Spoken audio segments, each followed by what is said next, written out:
Welcome, everybody. Today we have with us Representative Cornel Rasor, the state legislature, seat 1B. That's right. Who are you? Tell us about yourself. Well, I grew up in Bonner County. I'm a child of the 60s and 70s. I went to high school, grade school at Northside, high school at Sandpoint High, at the junior high and then the Sandpoint High. I've been a logger, I've been a mill worker, gas station worker, mechanic. I've had all kinds of experience in the outdoors, and I've owned my own business for the last several years, and I worked at this business for about 42 years, 43 years, and before we took it over in 2022. It's Army surplus. You originally was in Sandpoint, now it's in Ponderay. Some of my family works for me there. I have a wife of 49 years, going to be 50 years this October.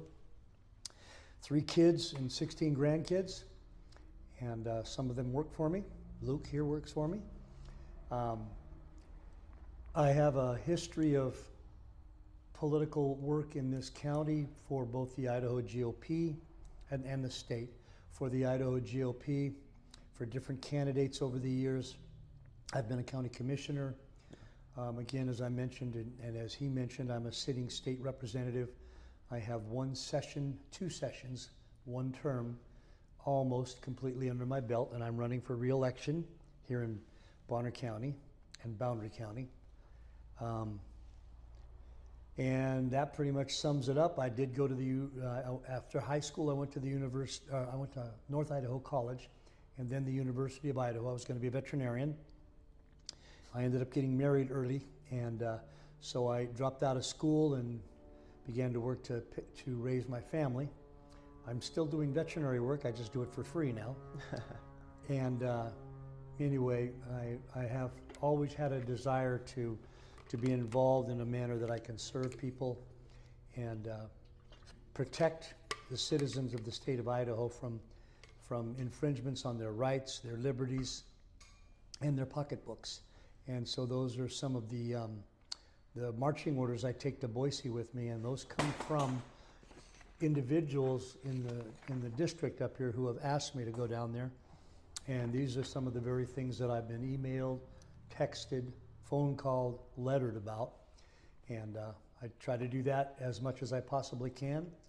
I suppose we'll get into more of the details of that later. Yeah. Okay, so how's that? That's good. My next question is, when did you get started in local Bonner County politics? It's quite a while ago, I think. Right? Let's see. Back in the 80s, I got involved because of infringements on my property rights. Yeah. And so I did some work appealing to the local commissioners. This was many, many, many years ago, and the assessor, and worked with them on some, I guess you'd call them zoning issues of my against my own property a long time ago. And then again in the 90s. And then I was involved with teaching parliamentary procedure and working with different commissioners and working with different constituents, and I was asked to run for office. So I ran for county commissioner in 1999 and really? Lost. Pardon? Really? That early? Yeah, 1999, and I lost that election by, I think, 271 votes. And then I ran again in, I'd have to look that up, but it was early in 2000. And then, no, I guess that was my second run was in 2008, and I won. And so I was a county commissioner for 4 years, and we formed the very first property rights council in the United States and had some success with that.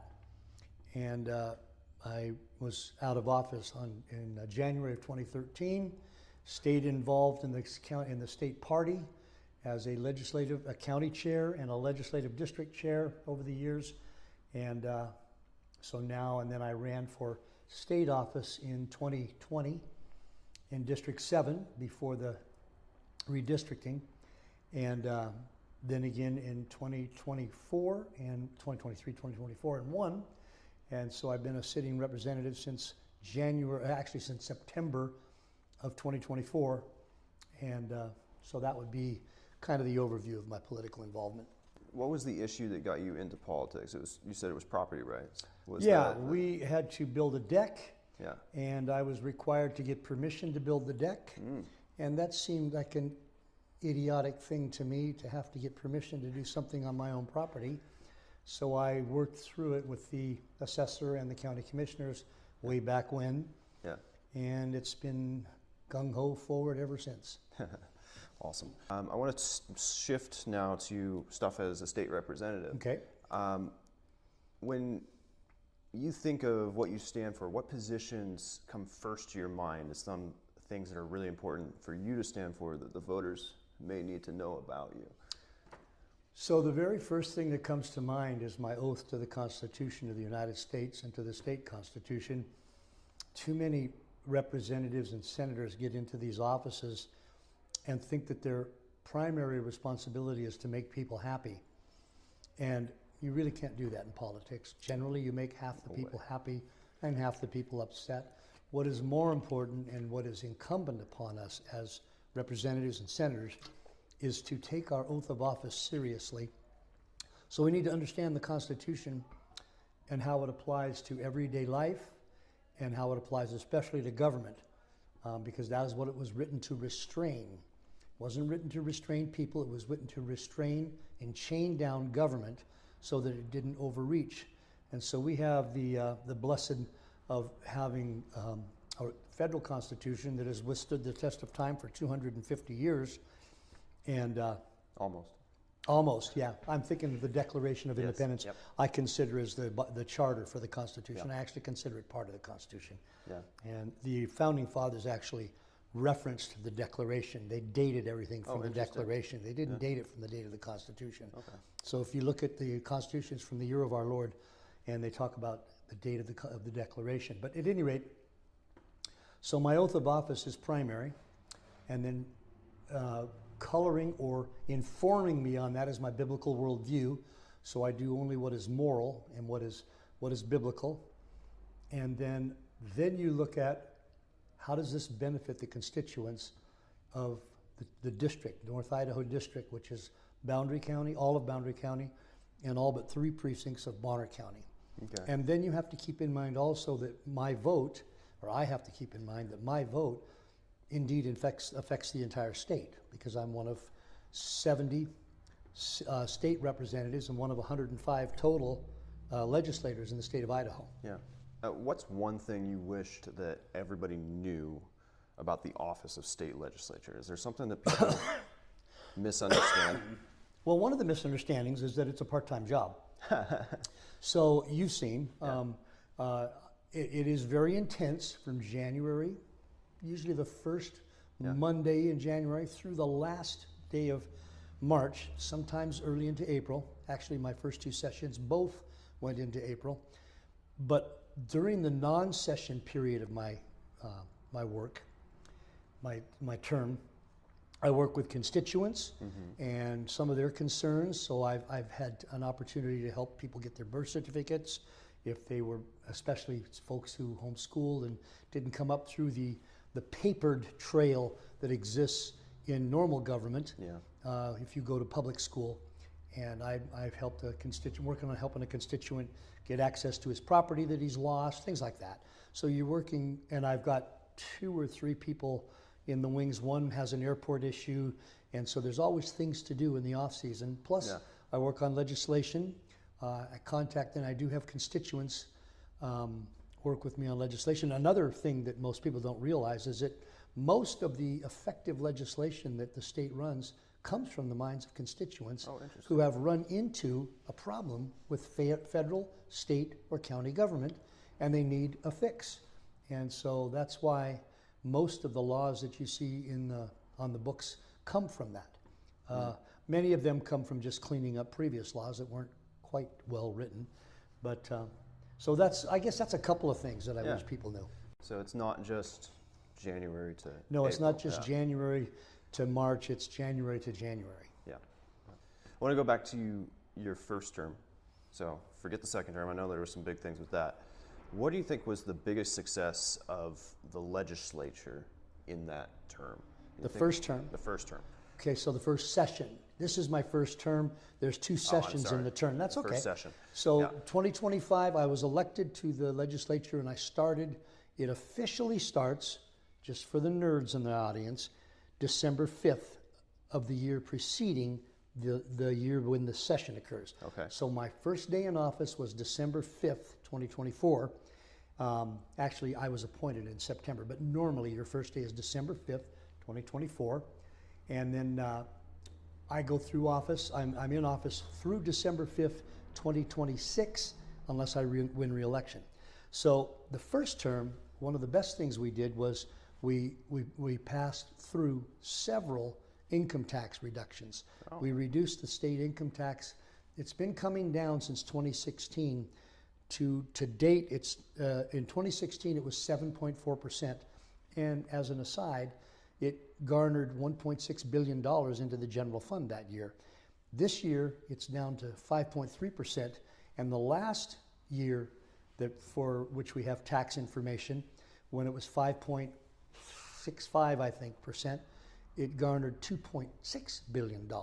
So the reduction in tax caused people, businesses, to invest in infrastructure and buildings and jobs and people to the tune that the state actually prospered because of a reduction in income tax. So that was, I think, one of the most successful things we did was we got the income tax down. Yeah. And other taxes. We actually had a cut in taxes that benefited veterans to the tune of $12 million. And then this session, well, you asked about last session, so I'll just stick with that. I know this session was last pretty big. But yeah, your first session, you said your biggest success. I didn't even know that about the income tax. What was your biggest disappointment that year? That we could not actually get the budget down. I came in, I'm of the firm conviction that there's an awful lot of fluff and unnecessary money in the Idaho budget. And if we can just target that, pinpoint it, and either get rid of it and refund it back to the taxpayers or use it to fund things that we can then remove taxes for, remove income tax, sales tax, whatever, that we can actually get the budget down and still fund everything that's necessary that state government's responsible for at current or population levels. Now, when I say population levels, what I mean by that is every year the population goes up and there's inflation. And so even in a year, if we actually succeeded at reducing the budget, it may have looked like an increase because of population influx and because of inflation. Gotcha, so just to keep pace with inflation, the budget would have to go up, well, it depends on who you talk to, somewhere between 3 and 8%. All right, second term. What do you think was the biggest success of the legislature on your second session? Second session. Yeah. The biggest success would have been the continued emphasis on reducing the cost of government and yet fully funding the functions of government that are necessary. So for example, even though we hoped to reduce the budget again, and there were budget constraints because Idaho, there was the supposed shortfall, $155 million shortfall. Actually, we ended up with a $67 million tally on the books at the end of the year. Well, that's what will be on the end of the year. All right. And next year, we're looking at $150 million left over at the end of the year. Nice. We have $1.2 billion in a rainy day fund and another $800 million in a stabilization fund. So should things go awry, now, conservative legislators are not going to want to use that unless there's a genuine reason for it. And we didn't have one this session or last session. So what was disappointing was even with all that, we couldn't get the budget down. And part of the reason was Medicaid expansion has exploded so much that every area of the budget that we reduced, the Medicaid budget increased, and it increased enough that the budget in Idaho went up 2.5% this year. Dang. That doesn't sound like much, but it's up rather than down. Why is Medicaid growing so much? What's the deal with that? Part of it's fraud. There's an awful lot of fraud and fraudulent payments. Some of it is far more people are applying for it than we were told. Originally, it was going to be 40,000-ish people and about $400 million. Currently, it's about 85,000 and 1.6 billion. And speaking of 400 million, that's an interesting number because the request for enhancements this year was another 400 million. So Medicaid expansion is essentially captivating the Medicaid funds that really I think should be going to people who really need it. The single moms with autistic children and people in really, really serious situations, as opposed to Medicaid expansion, which is single or married working adults. The married and the working poor, I guess you would call it. But what's caused a lot of the other octopus tentacle that has stuck its nose into this, or that's pretty poor metaphor, but you get it, is Obamacare, the Affordable Care Act, which is anything but affordable and has very little care in it. That has expanded exponentially over the years and is also contributing to the budget expansion. We've got to get a handle on that. Okay, so second term, biggest success. Second Second session. Your biggest disappointment with the second session? Oh, well, again, being unable to get a handle on actually reducing the budget. Some of what I'm looking at as I've studied the budget, when I was on the Health and Welfare Committee, I had an opportunity, the chairman of Health and Welfare. Okay, let me back up a little bit. There's an agency, or there's a committee called JFAC, Joint Finance Appropriations Committee. There's 10 House members, 10 Senate members. And what they do is they put together the budgets for the entire state, and they have working groups that break away and look at individual components of the budget, and then they put together a budget for every agency. Usually there'll be 100 budgets or more. And we have maintenance budgets, which is what keeps the light on in the schools, in the judicial, in all the infrastructure buildings. That's what funds the paper clips and the pencils and the salaries, keeping the lights on in the state of Idaho. Then there's the enhancement budgets, which are things that the agencies want, they think they need. Yeah. One of the problems with the enhancement budgets, just as an aside, is what is an enhancement this year often becomes part of the base budget next year, and that ends up increasing the budget. But back to what happened. JFAC looks into all those budgets. They have working groups that pick the individual budgets apart and even components of the individual budgets.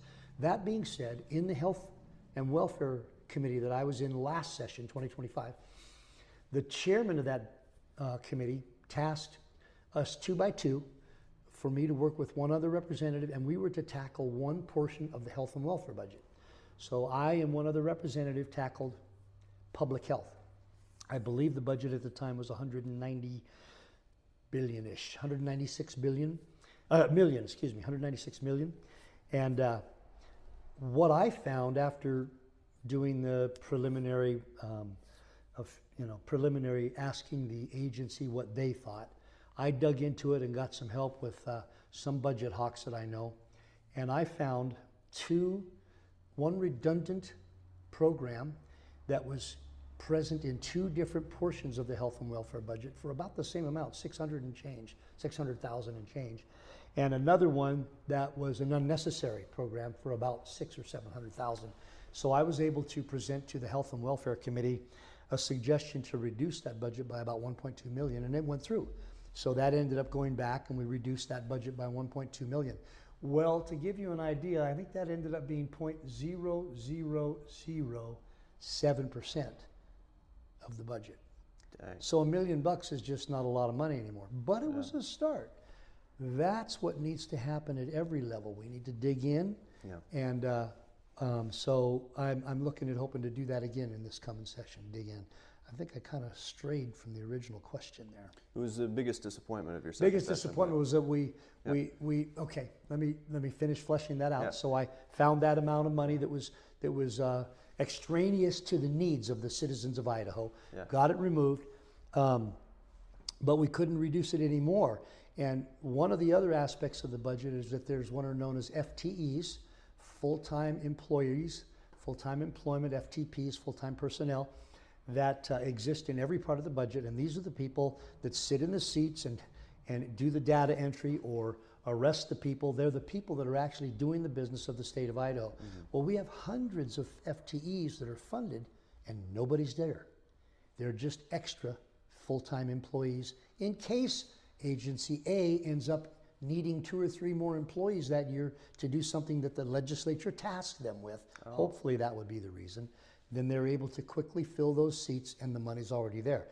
I am of the opinion we need to look at each and every agency, find out how many FTEs we think really need to be left to be funded in case their workload increases and they need new employees, and get rid of the rest. And I believe there's multiples of those, hundreds possibly, that could fund, for example, property tax reform. This is ongoing money. The FTEs are funded every year, ongoing money. That money could be tasked to reduce property taxes in the direction we're heading, hopefully, to get rid of property taxes. So, what currently happens to that money if nobody ever needs to come into that position? It's got to go somewhere. It right? literally sits in the bank or in a government investment pool and earns interest. Wow. All right. And you could probably figure the average FTE is, when you figure the actual wage, full wage, including as you know, when I pay you, you lose Social Security, Medicare. I pay half, you pay half. Actually, I'm not paying half, you're paying it all. I'm just the guy that keeps the records. Same thing at the state level. So the full wage plus the benefit package is probably somewhere near $100,000 for each of those. Oh my word. You said there were how many? I have not been able to get an accurate count, but there are, let's say there are more than dozens. Probably hundreds. Yeah, dang. So, I mean, even in a state like Idaho, where our budget is not as gigantic as California or New York, we still our budget this year is going to be just shy of $15 billion. And that's a lot of money. There's a lot of unfilled seats in that budget that could be used to fund ongoing, whether it be in the schools or infrastructure or hospitals or the property tax reduction. So that's crazy. We were just talking about FTPs, FTEs. I want to move on to what was probably the biggest news of your second session. Okay. Can you tell me the story of House Bill 752 and what it was, how it happened? So House Bill 752 was a collaboration between me and some citizens and former Senator Scott Herndon. So what happened with House Bill 752, the reason for it was the janitor at the YMCA, whose name I won't mention, went into the women's bathroom per her duties, and there was a man in there. And so, make a long story short, she called the authorities, called the YMCA, and it turns out that their policy was to allow that. And the city of Sandpoint had passed a protective order years ago, I'm thinking maybe 10 years ago, 8 years ago, that looks to allow that kind of thing as well. And so there was no recourse. So she came to some other people and to me and asked if there was something we could do about that. And then subsequent to that, or during that time, the city of Sandpoint, 2 officials came to me and said, they pointed out a couple of problems. Number one, they had this ordinance, which they revoked. So they took care of that part of it. But their concern was that even though it was revoked, this particular boondoggle of men going into women's spaces could backfire on the city, and they did not have the resources to deal with that as a small town, as a small city. So they asked if the state would step in, and I was asked to run a bill. So I did. I actually wrote the bill. It was based on a resolution that the Central Committee, the Bonner County Republican Central Committee had written. So some of it I took from that, some of it I took from other bills that the state has run before, and that's basically how legislation happens. And then I sent it, of course, to LSO, Legislative Services, and they created the bill itself. I worked with objectors to the bill to craft enough exceptions to cover any accidental misstep.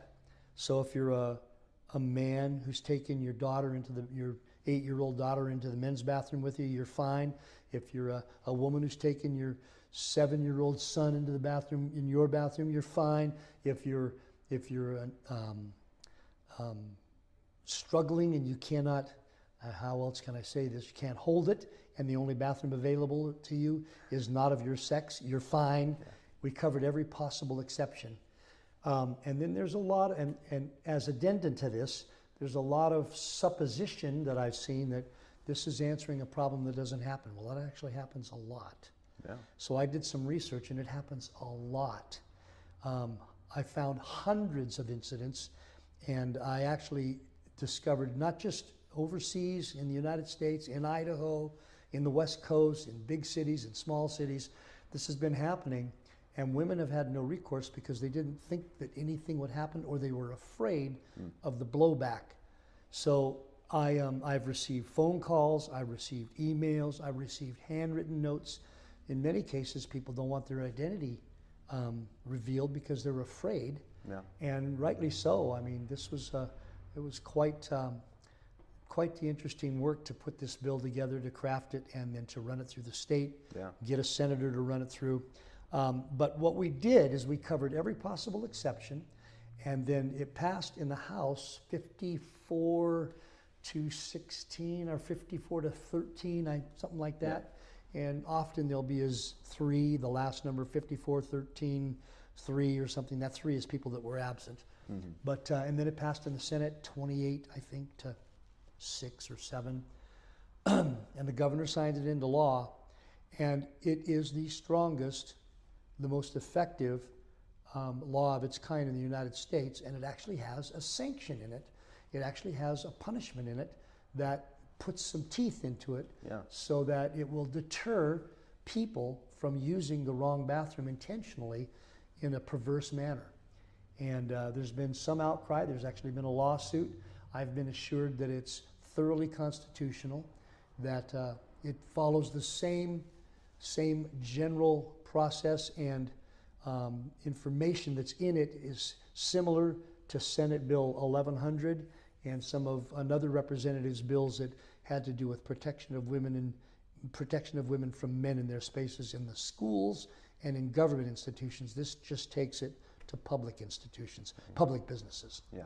So that would be, and I have had almost universal delight wherever I tell people about this, in town halls, in public forums, in meet and greets, and I've done a number of them, and people are thrilled with it. And my online reaction has been universal, not universally, but in a similar manner, very, very positive.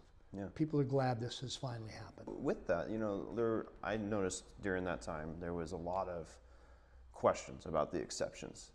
Like it seemed like people would support it, and they'd be like, well, what if, I can't hold it, I need to go into the bathroom. That's covered. Yeah, it's all covered, and I actually read the bill. I went online and looked through it and read it, and I found it a lot easier to read and understand than I expected.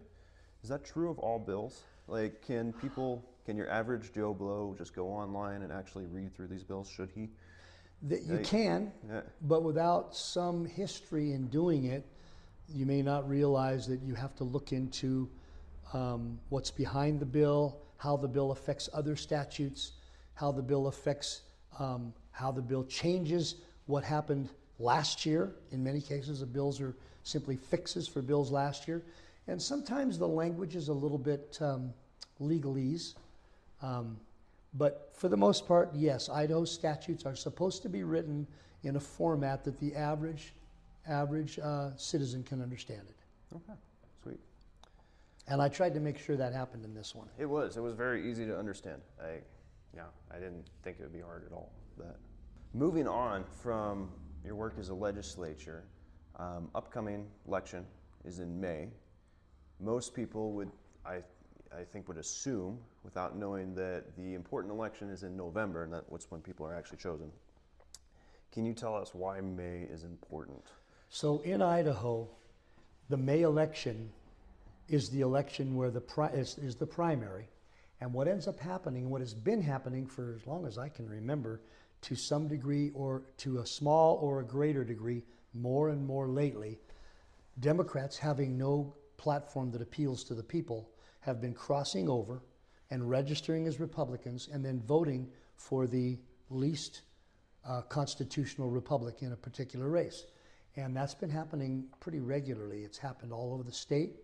And so also traditionally, I don't know how else to word it, but normally in a midterm election, not an off election from the presidential election, real Republicans don't seem to turn out. They're usually too busy, whatever. And so it's very important for Republicans to turn out and vote for the constitutional Republicans that are running in the races.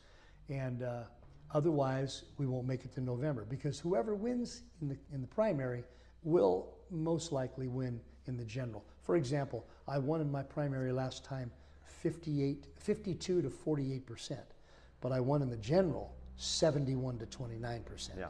So this is the race. May 19th is the race that people have to get out and vote. All right, so I want to step back for a second and talk about the Bonner County Republican Central Committee.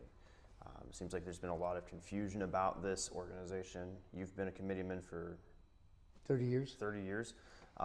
What exactly is the Bonner County Republican Central Committee? So every primary election, the voters of the state in their particular legislative districts and precinct. What a precinct is, you have a legislative district.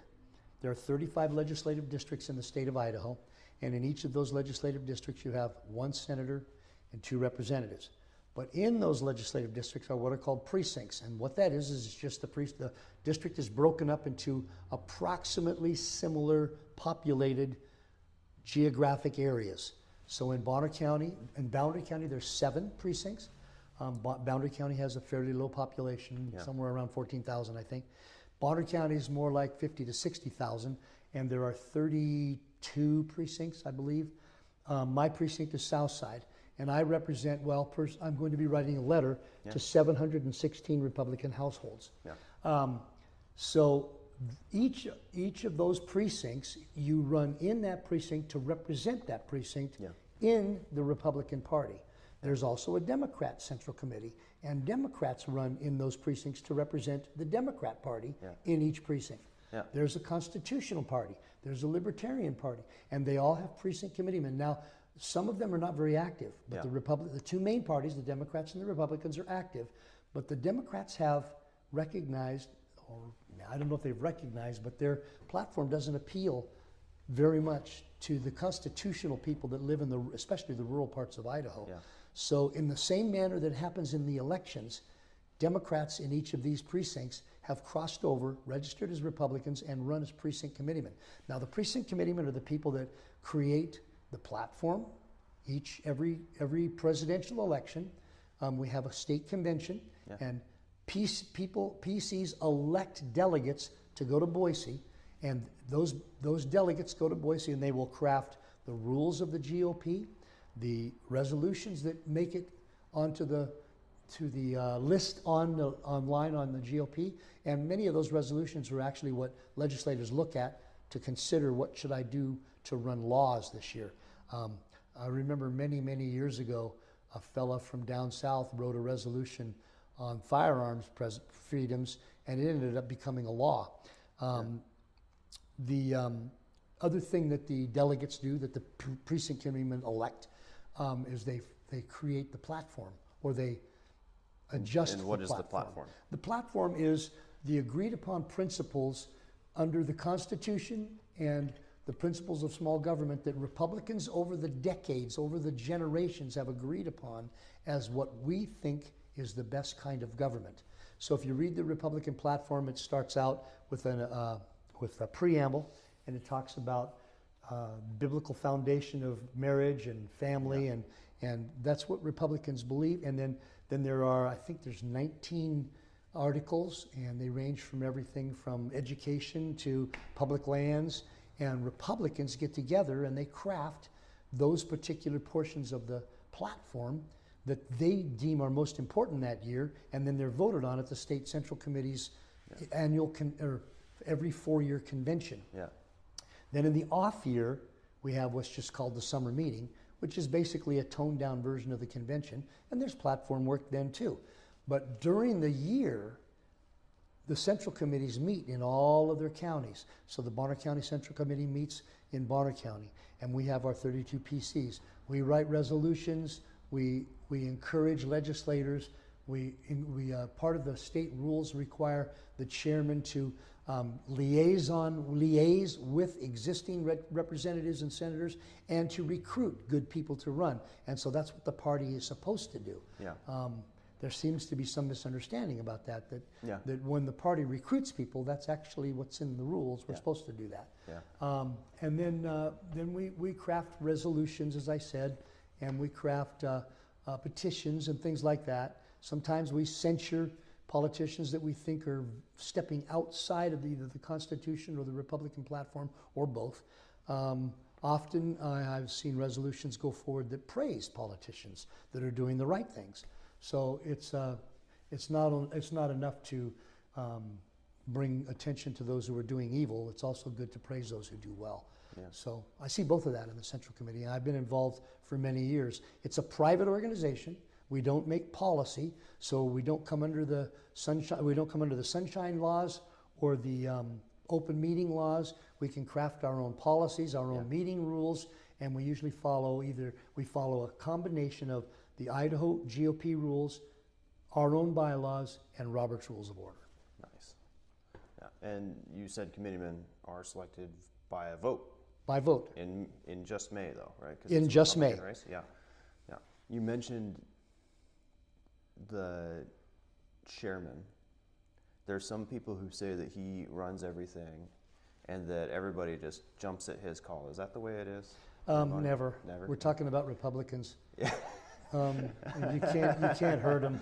Yeah. I've been the chairman of the Bonner County Central Committee for 4 years, and I've been the chairman of the legislative district for. Not these last 4 years. No, Yeah. this was back in the early 2000s. Yeah. I was the chair of the Bonner County, and no. No. Sometimes I actually had to step down from the chair and debate against a motion or for a motion, and that's how Roberts works. Yeah. Chairman can make certain that the party, the precinct committeemen don't step outside the rules, but he can't debate a motion unless he steps down from the chair and the vice chair takes over. Yeah. No, the chairman doesn't run the committee. He has a strong opinion, Yeah. just like everybody else does. I've seen him overridden. I've seen him agreed with, but there's 32 or 33 individuals that, for the most part, we have the same worldview, except for about 8 of us. But for the most part, we have the same worldview, so it's going to be common that we're going to come to some of the same conclusions. That's just the way the world works. My wife and I have very similar worldviews. We almost agree on everything, but not always. Yeah. And often she has to whip me into shape. But so no, the chairman doesn't ramrod the party, doesn't own the party, and doesn't want to, for that matter. Yeah. So the BCRCC made some recommendations in the May primary. They put out a little voter guide. It's been subject of a lot of debate. Is it appropriate for a central committee to do such a thing, to make recommendations? Yeah. It is. It's part of the responsibility of a central committee is to educate the voters about the candidates and about the policies and about any kind of legislation at the county level, at the city level, that comes under the purview of Republicans everywhere. And but interestingly enough, I'm a candidate that was involved, that was spoken of in that, and so any of the candidates that were spoken of, we couldn't have anything to do with it. Yeah. So I never knew what was in that thing until it actually got mailed to me. Yeah, yeah. But it was, again, something that was voted on by 33 people. Yeah. Yeah. All right.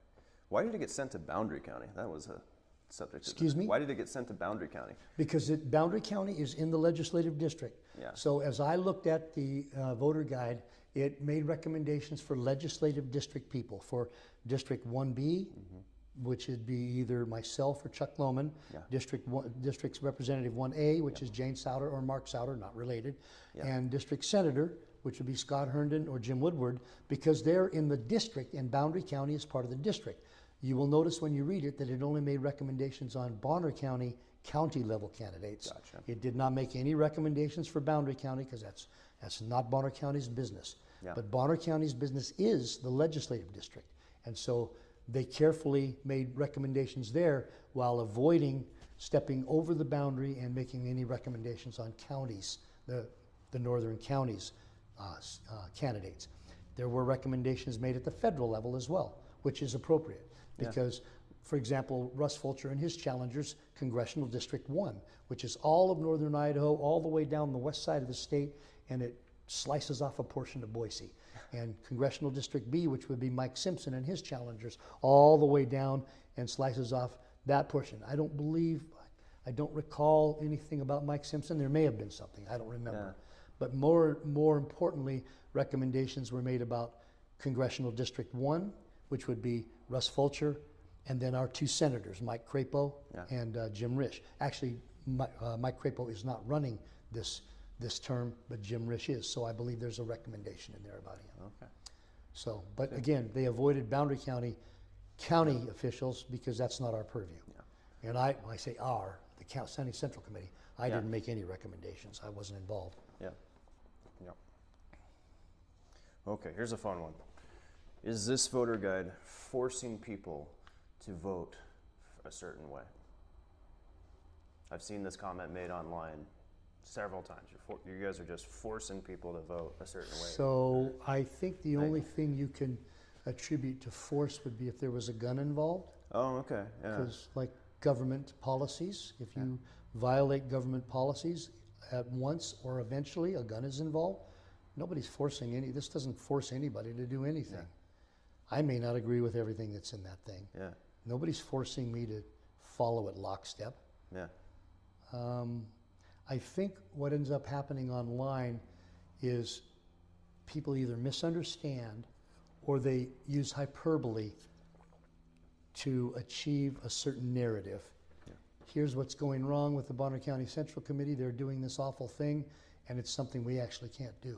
Last few topics here, we're talking about kind of more broad topics, and I want to start with abortion. We'll get into reasons for your stance in a second, but can you briefly give us what is your stance on abortion? So I'm of the opinion that abortion is almost never necessary. And numerous pro-life doctors have demonstrated through their personal histories, 2,500, 4,000 deliveries, they've never seen a third trimester abortion to be necessary. For example, if a woman is in a situation in Idaho where the baby's going to kill her, the doctor can make a good faith choice and take the baby. Mm-hmm. But in the third trimester, they can take it cesarean. Baby survives, mom survives, no need for an abortion. The number of times that happens are incredibly rare, but it's covered in current Idaho law. Yeah. People just don't like the way it's covered because it's a very restrictive law, and it rightly should be so. We should be we should be very serious about protecting the life of the innocent. Yeah. And whether it's at the beginning of life or at the end of life. I'm seeing the breakdown of the idea of the worldview that we protect the innocent has led to assisted suicide right over the border from Canada. One person was in the hospital with a broken hip, and he was asked 3 times. He's an old guy like me. He was asked 3 times if he wanted to have assisted suicide, just because he had a broken hip. That's the worldview that this produces or this comes from. Yeah. And so my view is that abortion is other than in the very rare cases where it actually protects the life of the mother, is child sacrifice. Child sacrifice. Yeah. I was going to ask, why do you take that stance? I think I just told you. Yeah, I think you just told me. Sounds like, what is Idaho law on it currently? Is it good enough, or do you? It's good enough. Need to be okay. There are people who think that it needs to be cleaned up, that it needs to have definition given to it. But basically, Idaho law simply says that abortion is illegal, other than in the case, I don't have the law in front of me, but as I remember it, other than in the case where in a good faith situation, the attending physician determines that taking the baby to term would endanger the life of the mother. Okay, sweet. How many states are like that? Is it just Idaho, or are there more? No, I don't know how many. Okay, I don't yeah. have a number there. I was going to ask, how can your everyday local Idahoan, what can he do to help this cause? Is there anything even to do in Idaho? Like, Yes. yeah, Yes, you can just talk with your neighbors for one thing. You can donate to good pregnancy crisis centers. yeah, You can, if you're able to, put yourself in the queue to adopt a child. yeah, You can provide provide care and care packages, money. Education. This is a long question. Generally speaking, what is your stance on education? How should we fund public schools? Should we fund them at all? How does the parents' right to educate their children influence that? So the parents' rights to educate their children, to supervise the education of their children, to oversee the education of their children is paramount. Yeah, And it's not well reflected in Idaho law. And we've attempted twice now to implement a constitutional amendment that reduces Article 9, I believe it's Section 9 or Section 5, at any rate, to simply say that the parents have a right to educate their child without government interference. It says it in much nicer language than that, yeah, but that's the gist of it. The point is, it's not a right to not educate. So Yeah. people automatically misunderstand, oh, you don't think the state should educate? No, that's not what I said. I said that the parents have the right to oversee, to determine, to veto, to do whatever's necessary to make sure that the children get the education they want for their children. Yeah. And so, since that is my view, I tend to be a supporter of parental choice. Now, the state constitution requires us to fund education, and we have been doing that in spades. Now, a lot of different statistics, and you've seen the statistics. You can make statistics say a lot of things. Idaho is always touted as being the spending the least on education. I think we just broke 10,000 per kid this year, and New York is somewhere over 25,000 10,000 per kid per year. per year. Wow. Yeah, that's one of the least, probably 48th, That's 49th. dang. New York is first. Don't know if they're still first, but the documents or the statistics I saw had New York at first, $24,449 a student, and they were 18th in return on investment for reading scores, math scores, etc. Idaho at the same time was 49th, I think, at 9,600 per child, Yeah. and we were 23rd. Excuse me, New York was 18th. Did I say that? Yeah. New York was 18th, Idaho was 23rd. So for dollar, Idaho gets far better ROI on our investment of $9,000 Yeah. than New York did for 24 grand. But just throwing money at the problem is only part of the issue. Yeah. Part of the issue, much of the issue is where's that money going? Yeah. I believe we have too many administration in Idaho. We have good administrators, but we don't need as many as we have. Something like 7 personnel per classroom, if I'm not mistaken. I'd have to look those numbers up, lot. so don't quote me on that. Yeah. But at any rate, good teachers and good administrators don't need that much help. They can do a good job. We've got a district north of us that does a great job. They don't have that many administrators. Yeah. And the administrators they have are devoted to the children. And so teachers need to be remunerated based on their performance. And in Idaho, I believe we are averaging 66 grand per teacher. Entry level is about 50, and as teachers matriculate, as they advance in years and in seniority, they have they have training as they're going through as teachers. I'm having a hard time remembering what that's called. It's in-service training is a good thesaurus fix for it, but they become more and more proficient at their job. They get more money. Yeah. So Idaho educates. We've increased from 1.6 billion to 2.75 billion dollars. At just the general fund. Yeah. This Idaho general fund. That's Idaho taxpayers, Idaho businesses have funded that general fund to the tune of $2.75 billion for education. 2026 was $100 million more than 2025, and education even went up this year. One of the things that has been difficult to navigate is special education. Children with special situations, special issues. That's very expensive. We've had some situations where one person cost $100,000 a year to educate. Holy smokes. And so those are some of the things that we struggle with. Another thing that we struggle with is same thing we struggle with in our hospitals. What is rural? Yeah. Is Boise rural? I would say not, but the federal government considers Boise rural. So some of the strings that come attached to education funding direct it to wrong places, in my estimation. Gotcha, yeah. So that's part of the problem. A lot of the money that we have in education is federal funds, and federal funds come with federal strings. But at any rate, yes, Idaho is responsible, according to Article 9 of the state constitution, to provide an education, a free education for every child in the state, as long as we understand what the word free means. Yeah, I was going to say, It doesn't mean free, Yeah. it means paid for by the taxpayers, not necessarily paid for by the student themselves. Yeah. And I think we're doing a good job with that, and we have been gravitating towards more and more parental choice. Idaho is a friendly school for home education. Idaho is a friendly school for charter schools, for private schools, for Christian schools, and that's a good thing. Yeah. Every person that is educated in a private school, at home school, doesn't cost the state to educate. Yeah. So I believe that a multiplicity of educational choices creates competition, healthy competition. It'll drive the quality of education up, and eventually will drive the cost down. Is tax credit to homeschoolers a good idea? That's been touted the last few years by the legislature as like giving money back to the homeschoolers. It's actually not giving them back. Okay. It's not taking money that was theirs in the first place. Okay. So they pay everybody pays taxes. A tax credit is a refund of their tax, specifically tasked or targeted to educate their children. And they have to provide documentation, receipts, and a plan before they can have that money credited to them, that tax money credited to them. LSO is preparing and creating statistical analyses and what's the word I'm looking for?